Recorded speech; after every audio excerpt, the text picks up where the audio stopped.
Isang mapagpalang araw na naman mga idolo. Ngayon nandito naman tayo sa LBC para magpa-ship ng ating mga solidong hats. Bali ngayon is August 24 or our Thursday grind. Bali meron tayong tatlong transaction, isang Lalamove at saka dalawang parcel na ipapadala sa LBC. Bali meron tayong Angler's hat at saka yung Carhartt kanina sa Lalamove.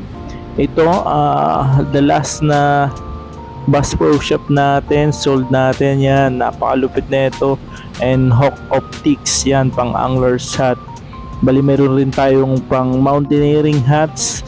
Ito yon, napakasulit lang nito, nag-iisa lang ito mga idolo. Maraming salamat sa suporta at walang tigil na pagsubaybay sa ating munting negosyo. Ayan, patuloy lang tayo, walang titigil para sa pangarap natin. Thank you mga sir, and God bless all.